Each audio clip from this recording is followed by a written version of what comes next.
Hello traders, Nick Shaheen here looking at addressing the protection. How does one put protection? And the question came from a friend, so I'm going to use that example.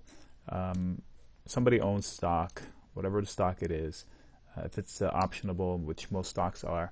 So this is 3M, and they're long the stock. And if I'm long the stock and I'm okay leaving the stock at a level, whatever level, then there are ways I can protect it using the options. That's why options should be a tool in everybody's belt. Every investor, even if you don't want to trade options, I think it's every trader should examine options to see how they can use them to protect themselves. So clearly we have a freak out globally as far as the coronavirus and all the financial impact that it has. Even if I'm not freaked out about the virus, it will have a financial impact on the company P&Ls. So how do I protect my stock? The easy way to protect it, some people want to protect a whole bunch of stocks, so they buy SPY puts or put spreads. So if prices in the markets fall, then their position in that stock is also offset the losses by gains from the appreciation in the puts they bought in SPY, SPX, Qs, NDX, whatever they decide to buy. But if in this case I want to address it protecting one for one, so if I own nothing but 3M, I want to protect myself on 3M. So when I own shares, it's an asset, and if it's worth thousands or hundreds of thousands sometimes, then I should be able to spend a little money. So the concept of protection is not wasted money. When it's okay to say no to the extra protection on the cell phone when I buy it at Best Buy, for example, but it's not okay to drive around a car without insurance because if it's worth any money, aside from the legal part, liability. So because it's worth money, so I don't cry over my quote wasted insurance if I don't crash in a month. It's like, oh man, I shouldn't have had insurance. I wasted my... No, I don't. We don't think like that. We don't think that, hey, we didn't need surgery. Gosh darn it, I should have skipped on paying my medical expenses. That doesn't happen like that. So here's the situation. If it's a lot of money, I should be able to convince myself to spend a little bit to protect it. And it doesn't take a lot using options. In fact, it could be also free. What? Yes, it can be free, but it's a little bit complicated. The concept sounds complicated, but the actual physical doing it is really simple. So whenever I own a stock, I can sell calls against my stock. What does that mean? Is I can say to somebody, basically, I commit that I will leave my shares if it hits a certain level. So this is where homework comes in. If I bought it, wherever I bought it, and I'm okay leaving it at 180 or 190 or 195, then I will sell a call up there. It's called a covered call because I own shares against it. So if I have 1,000 shares, I can sell 10 calls. Every call I sell, every contract, it is a contract, is worth 100 shares, represents 100 shares. So I'll sell 10 and collect money.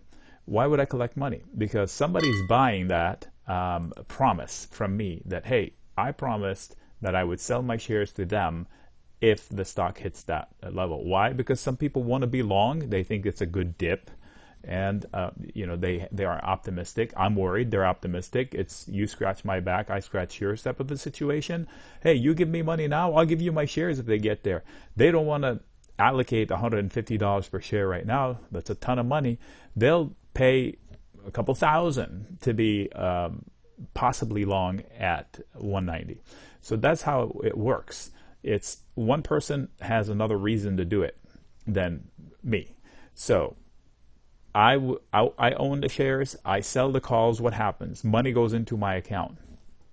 And in this case, if I look out, say, to July, I don't need to look out further because the VIX is so high. Everybody's on edge, right? So all these premiums are ballooned, which is good for selling.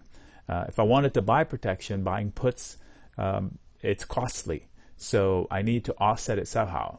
So I sell the calls. Money goes into my account. What's my risk? Nothing other than having to sell my shares higher. That's it.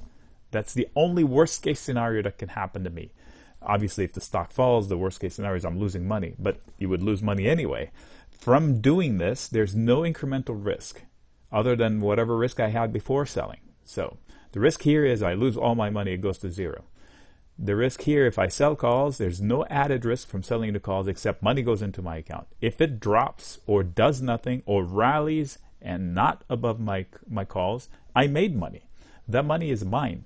It's 1.9, I think, for July's 195 call, just to use one, double check. I mean, the premiums are wild.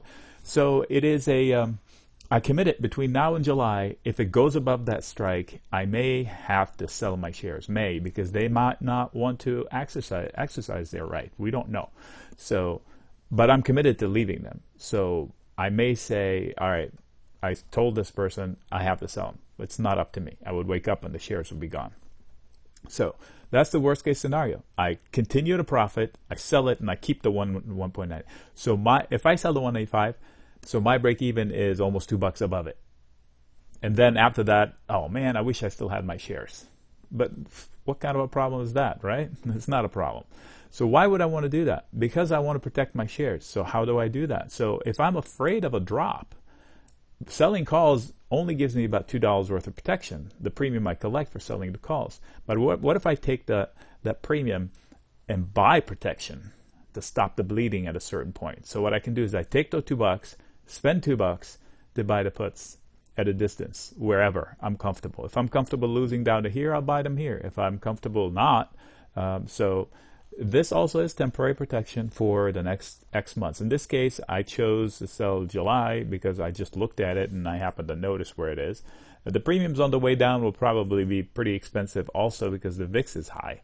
So it all depends on, I may have to spend a few extra bucks up on top of the $2 if I wanted to come close to here.